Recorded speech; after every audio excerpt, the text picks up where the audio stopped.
The 2013 Africa's Competitiveness Report was launched during the recent World Economic Forum held in Cape Town, South Africa. Laban-Cliff, Onserio looks at the relevance of the report's findings to East Africa with reference to ease of doing business, regional integration and much more. The World Economic Forum held in May in South Africa saw the meeting of minds to deliberate on Africa as an emerging renaissance started to be the next growth frontier. The Africa Competitiveness Report 2013 launched during the forum focused on how to bolster investment climate for the continent, which is projected to grow at 5% by the World Bank. In the East African community, since 2005, trade has increased by about, I think, just under 70%. So actually there have been some really tangible gains for the East African community on trade within the community. So 70% growth, that's pretty credible.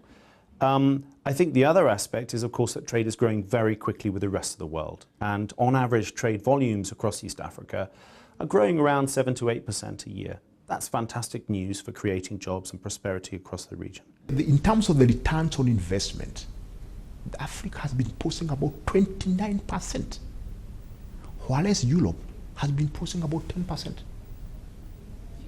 So that it's important that we look at that and say, do the rewards more than outweigh the risks?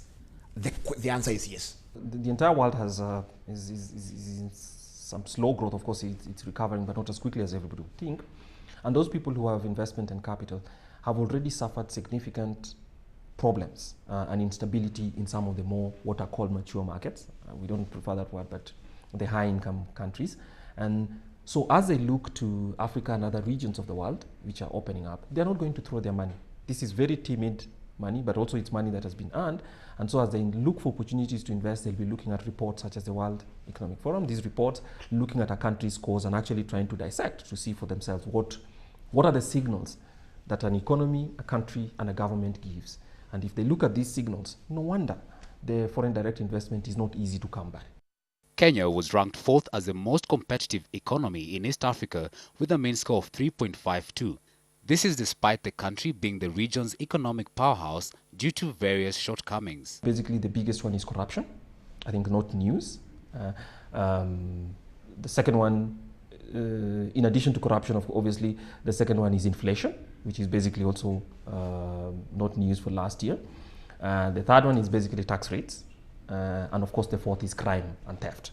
If you look at these first four, it's curious because of two reasons. One, corruption alone is almost as big as the next two put together, which tells you that if we were to resolve corruption in a meaningful way, as opposed to just platitudes and making statements, well-meaning statements, then we would actually get a very huge boost because it's as big as the next two put together. The ranking on building permits and construction really jumped this last year. Access to finance is really a high ranking for Kenya. So it's not all doom and gloom, and I want to say that. However, there are areas that could be strengthened, and I think particularly around streamlining the business environment overall, there's a lot of potential. Ernst & Young, which separately launched a report in May themed Africa Attractiveness, reiterated that relatively lackluster FDIs to Kenya was largely due to negative perception by investors.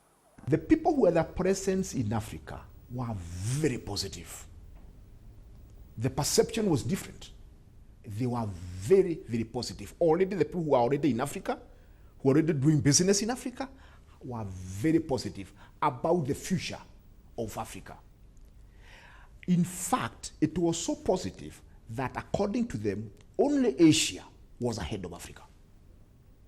Only Asia, according to that group.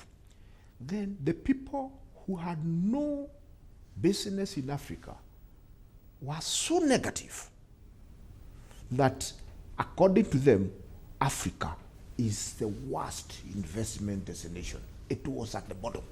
Regional integration was highlighted as the main fuel needed for economic growth through spurring trade. Well, at the Institute of Economic Affairs, we do not think that regional integration should be an end unto itself. And it's also true that there's a lot of scope for developing economies of scale, but also for efficiencies and for even expanding markets by looking regionally for all countries in sub-Saharan Africa in particular, but also within the continent. There's a lot of scope for increased business opportunities and for for even common investments in public infrastructure and also to provide linkages that facilitate economic growth. And I think that is, we emphasize that, as the report does, as a foundation for then dealing also with other places. So it's not necessarily an alternative, but it's also part of our globalization and our opening up to trade and businesses with other, trade and business and linkages, economic linkages with other parts of the world. Across Africa, traditionally markets have been pretty small. Even here in Kenya, where we're talking today, we've got a market just under 40 million, okay? But the whole of the East African market is about 140 million people. That's a much larger market potential for firms to get greater economies of scale and economies of scope. Though East African countries have embarked on heavily infrastructural development, it still remains a key challenge for the business community. The other big issue that is stifling trade is actually, in a sense, a victim of our own success. Trade growth is growing so quickly that the pace of the infrastructure to keep pace with, to keep up with that growth is faltering. So, for example, we're going to be seeing increases in trade volumes through the Port of Mombasa by at least 4 times over the next 20 years. That's 4 times. That's a big increase. Through Dar es Salaam port, we're going to see trade increases over the next 20 years 8 times. These are substantial, these are going to be drags unless the capacity of the ports and the infrastructure to deal with it are there. And we think particularly the port infrastructure is going to be a big issue.